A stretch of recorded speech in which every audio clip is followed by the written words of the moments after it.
Shalom, Pai seja convosco. No Evangelho de Lucas, vai nos dizer assim, 1:13. Não temas, a sua oração foi ouvida. Não temas nesta manhã, porque a sua oração, ela foi ouvida e chegou até as narinas de Deus como cheiro suave. Ela subiu diante do Senhor. E lá no livro de Pedro vai nos dizer, lançai diante dele todas as vossas ansiedades, porque ele, o Senhor, tem cuidado de vós. Você não está desamparado nesta manhã. O Senhor tem cuidado de você. Não precisa ficar temeroso, porque o Senhor, ele cuida de você. Livro de Juízes, capítulo 6, vai nos dizer a respeito de um herói da Bíblia, e eu quero compartilhar com vocês a história de Gideão. E quando eu falo de Gideão, eu também me lembro de Davi, porque os dois, tanto Gideão como Davi, era o menor da casa de seu pai. Davi é diferente de Gideão, porque Davi, ele foi ungido desde jovem por Samuel. Davi, ele tinha experiência, ele lutou com o urso, ele lutou com o leão, ele matou um gigante.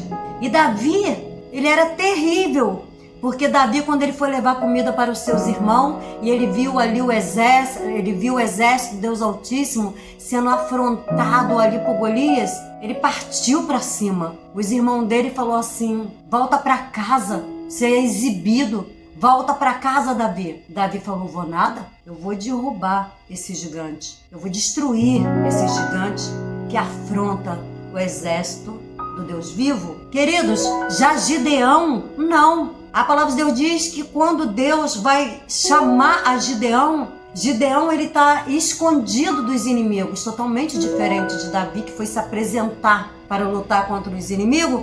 Gideão estava escondido no lagar, maçando trigo. E vai chegar um anjo até ele e vai dizer, o Senhor é contigo, varão valoroso. Ele falou, o Senhor é conosco? O Senhor é comigo? O Senhor é com o nosso povo? Se é porque o Senhor permitiu que os medianitas viessem sobre nós para nos destruir. 7 anos de guerra, 7 anos que eles estavam sendo roubados, estavam sendo oprimidos, 7 anos de sofrimento, 7 anos que eles estavam empobrecendo, porque os medianitas, os amalequitas estavam levando tudo deles. Mas tem um porquê, né? Porque a palavra de Deus em si, ela se resume sobre o povo de Israel, é que Israel está sempre procurando se desviar da presença de Deus, e Deus está sempre querendo trazer Israel de volta. Deus está chateado com Israel, porque Israel está adorando a Dagon e a Zera. Então ele falou, vou trazer meu povo de volta. Deus não quer que ninguém se perca. Por mais errado que nós andamos em nosso caminho, muitas vezes Deus não quer que ninguém se perca. Por ele vai salvar toda a humanidade. Enfim, ele morreu por toda a humanidade. Foi por mim, foi por você. Até por você que está me ouvindo e não acredita. Até por você que me ouviu e se desviou do caminho dele, ele também morreu por você. Então Deus, ele chamou a todos. E ele vai chamar Gideão. Gideão está escondido ali, maçando trigo. E vai chegar o anjo dizer, varão valoroso, Deus te chamou, Deus te escolheu hoje para livrá-los, o povo da mão dos medianitas. Queridos, ele estava ali escondido. Ele estava ali onde os olhos do homem não podiam ver, mas dos olhos de Deus ninguém se esconde. Se eu fizer minha cama até as alturas, lá Deus está. E se eu descer até a mais profundeza do abismo, ali Deus também está. Deus é aquele que sonda, esquadrinha o nosso coração.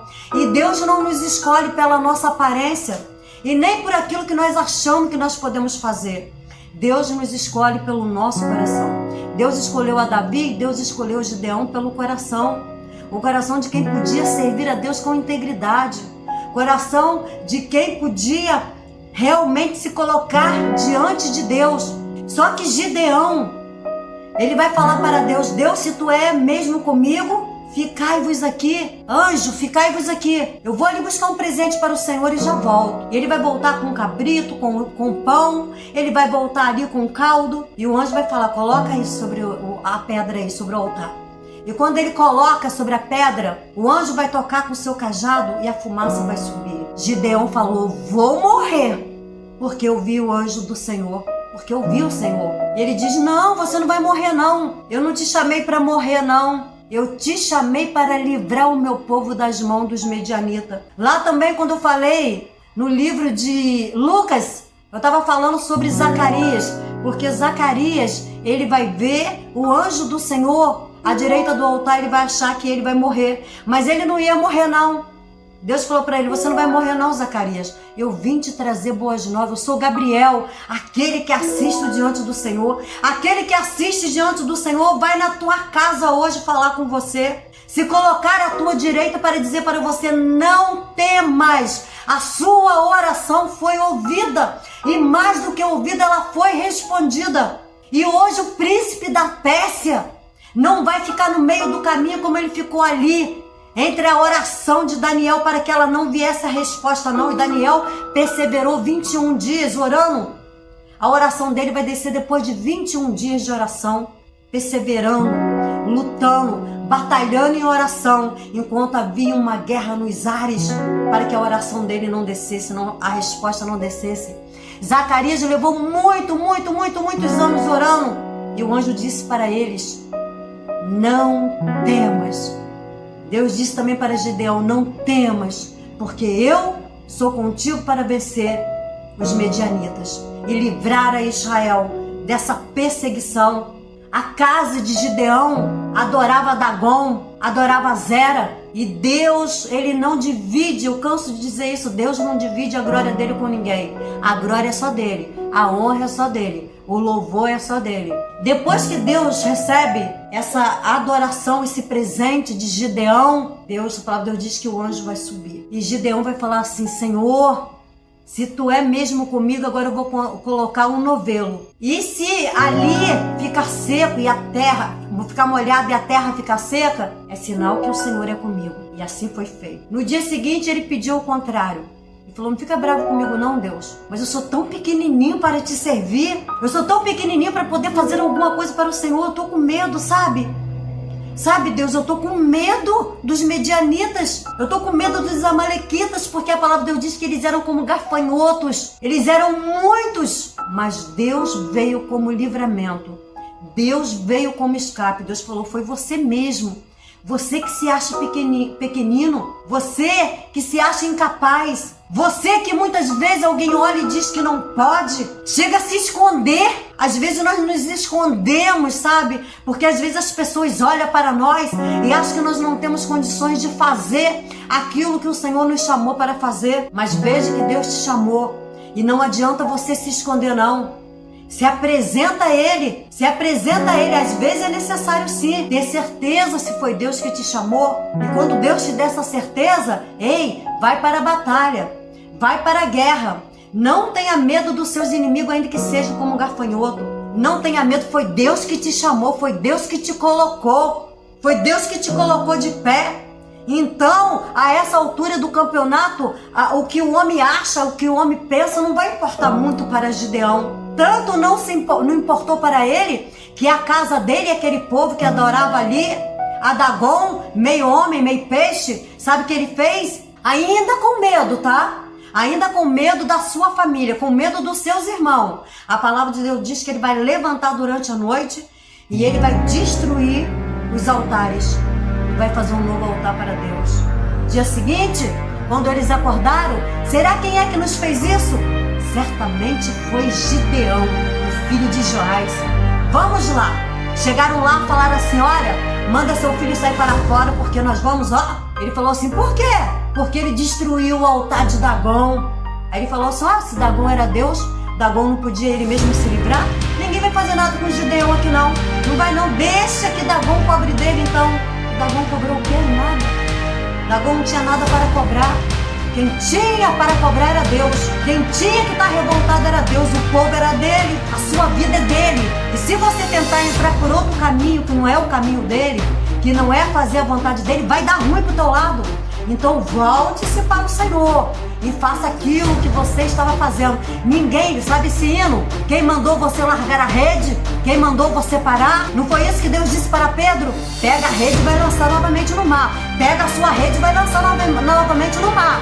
Uma hora vai dar bom pro teu lado, a pescaria vai ser boa. Ele vai. Gideão vai com toda a confiança no Senhor. Quebrou os altares, destruiu os altares e não morreu. Ao contrário, Deus foi com ele. Deus entrou na batalha dele. Deus ajudou a Gideão. Não importa nesse dia se seus inimigos são como os gafanhotos. Não importa que ele tem vindo, tem saqueado o seu bem, tem levado aquilo que você tem de melhor. Às vezes alguém aí hoje perdeu o seu esposo ou a sua esposa, aquilo que você tinha de melhor. Você foi saqueado, o inimigo levou. Às vezes é um filho seu que está nas drogas, o inimigo veio, saqueou, te levou. Às vezes é sua vida financeira, você era rico e agora você está pobre e você está se perguntando: o que é que eu vou fazer? O que você vai fazer? Vai para a guerra, vai para a batalha. O Senhor é o Senhor das guerras e é Ele que peleja por vós e vós calareis. A palavra de Deus diz que Gideão, ele vai para a guerra, temeroso sim por causa dos seus irmãos e agora vitorioso sim, porque o livramento veio sobre ele. Mas ei, foi chamado 32 mil homens para lutar ao lado de Gideão. E Deus falou: é muito, Gideão. Mas como assim, gente? Os inimigos dele não eram como gafanhotos? De tantos que era mais do que os 32 mil? E Deus está dizendo para ele que 32 mil é muito? Gideão, fala para eles assim: ó, quem tiver com medo, volte para suas casas. Voltaram para suas casas e ficou ali 10 mil só. Deus olhou para Gideão e falou assim: ainda é muito, Gideão. Manda eles ir lá no vale de Jezreel, e aqueles que beber água como cão, ó, pode eliminar. E ali, querido, sobrou 300 homens. Aí Deus falou: agora tá bom, Gideão, 300 homens tá bom para você lutar com aqueles que são como gafanhotos, que são milhares. Agora sim, 300 estão bom. Como assim, Senhor?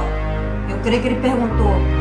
O Senhor falou assim: olha, é para que eles saibam que quem está pelejando, quem está guerreando, quem vai vencer essa guerra, sou eu, sou o Senhor. Porque um de vocês vai valer por 2, um de vocês vai valer por 10. Você sabe que é um lutar por vários homens, um homem batalhar, um homem derrubar a muitos, porque a palavra de Deus diz que a força do Senhor vai entrar naqueles homens. E Deus, querido, vai dar estratégia para Gideão durante a noite, com cântaro, com buzinas, com tochas, e eles quebravam ali os cântaros e tocava. Essa foi a estratégia que Deus deu para Gideão.